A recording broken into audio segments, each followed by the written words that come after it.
So my number one tip to playing over any chord progression that you come across. You know, you're playing with the guys and suddenly there's this chord progression and it's just impossible. You know, you start off really fine, right? You're using your pentatonic, you're using your major minor scale, and suddenly it's just like, what is that chord? What is happening, right? And it's just a total sabotage of what you're doing. So what do?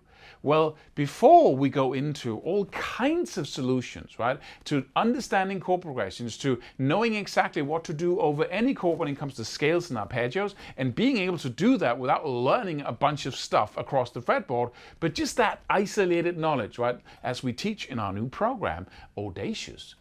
Before we go into that, let's just discuss a simple trick that will just get you off the hook immediately. And was something I realized when I was studying, you know, people who create their own music exclusively, they also decide what chords are in their solos.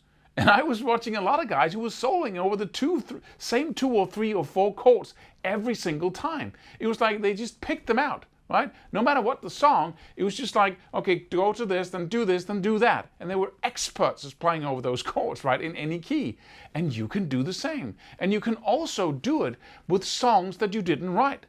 So instead of getting really, you know, bogged down by and nervous and you know, panicking because you know you should be able to do this because you're a good guitar player, right? You can play over this stuff.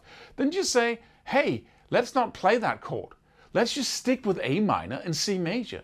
Or let's just stick with it. Can you just stay there while you're doing the first part of the solo? Don't go to the other place. It sucks. I don't want to play over that. It's just rah. I hate it, right? And if you say that with enough conviction, without being, hey, I can't play over those chords, man. It's just impossible. Can we just play the blues, right? If you don't go like that, but just say, hey, I'm good enough, right? I know what I'm doing, and I don't want to play over these chords. It really isn't any fun.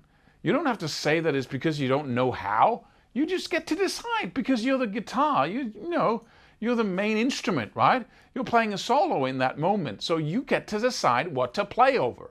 So the first line of defense when you're faced with a chord progression that you can't handle is just to change the chord progression. It's as simple as that.